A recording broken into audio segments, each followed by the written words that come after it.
In this video, I'm going to talk about commercial property growth. Now, this is a topic because I was talking to one of my friends the other day and he said, so man, okay, fine, you're talking all these things, commercial property and all. And what about growth? Because there is no commercial property growth. Commercial property doesn't grow in value. It is only about income. So in this video, I am going to talk about how do you get commercial growth, and more importantly, later on we'll talk about different things about commercial growth. So if you want to know, then stick around.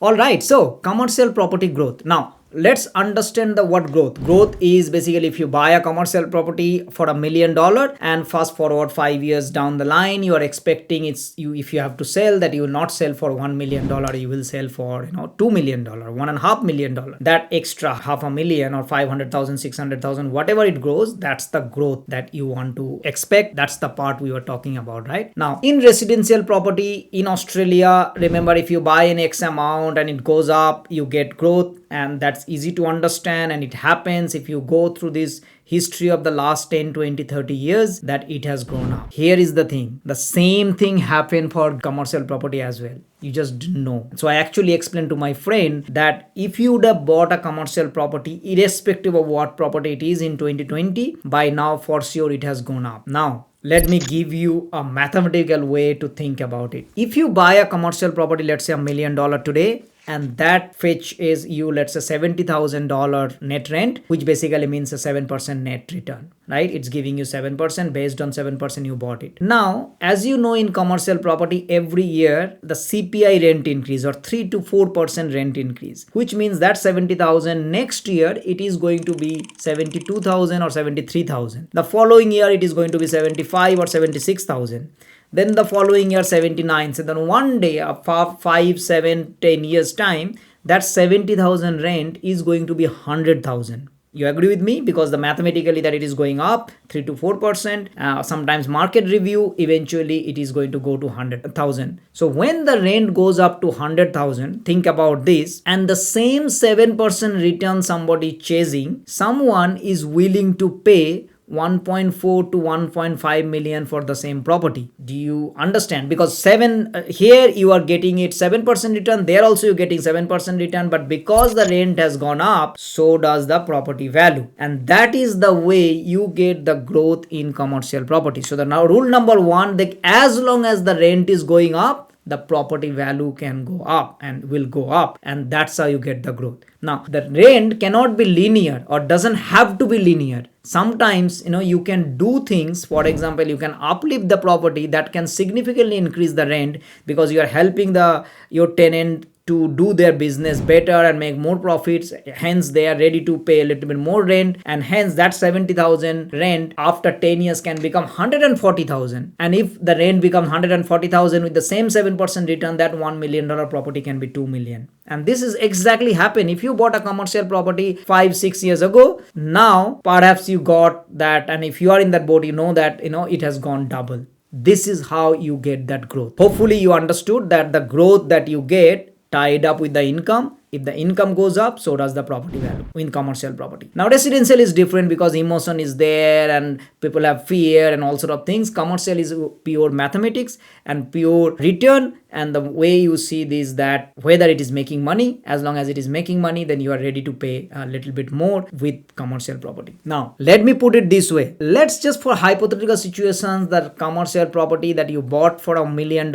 and it is 70,000 return and it is going up, the rent is going up, but the property value remains 1 million. Just for hypothetical situation, it doesn't happen, but think about this. So let me put it this way, more extreme. Let's say you bought a commercial property is giving you 100,000 return. Doesn't matter what property value it is, and that 100,000 after paying mortgages, let's say you're keeping $30,000 passive cash flow, and the property is tenanted, tenant is doing business and it's making money. They are paying the rent and you are getting 30,000 cash flow yearly. And let's say for the next 10 years, it's both stable. You are just getting $30,000 cash flow or little bit more because the rent has gone up a little bit, 30,000, 35,000, 40,000 like that. But hypothetically, that property value is zero. Like there is nobody wants to buy that property and the property's value is literally zero. That means there is no growth, nothing. Zero in the sense like whatever property that you bought, let's say $1 million, it remains $1 million. Here is the question to you. Why do you care? You are getting the cash flow. You keep on collecting cash flow. Keep these things for the next 10 years, 20 years, 30 years.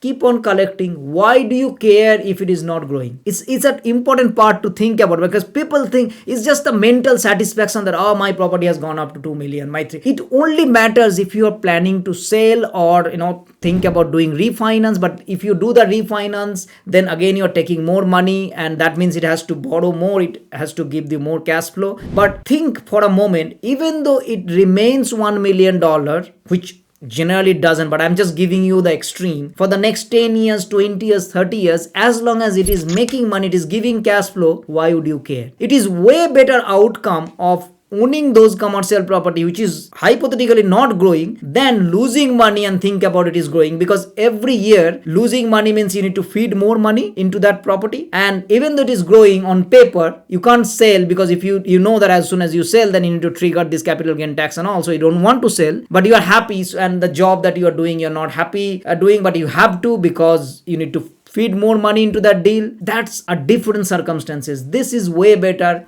getting positive cash flow even though you're not getting growth. So growth is kind of a mental thing. Like if you are not planning to sell that property, remember, whether the property is growing in steadily or whether it's going like this or whether it's going like this, for you the end result matter. Growth is all about end result, and as long as you're not selling, if you hold that commercial property for 30 years, 40 years, 50 years, then it is very difficult to tell right now how much growth you are going to get, because 30 years is such a long time. You are going to get a growth, and when will you get growth and what point of time is completely irrelevant in this case, because you are planning to hold it for 30 years. So the growth perspective that people talk about, oh, there is no growth, because people don't think about it. I want you to think like that. I want you to think about that, as long as I'm getting cash flow, I'm happy with that, and I'm going to hold this for long term, so it doesn't matter in between time how much it grows. Often selling agents and all, they are going to entice you saying that, oh, your property value has gone up, and you get some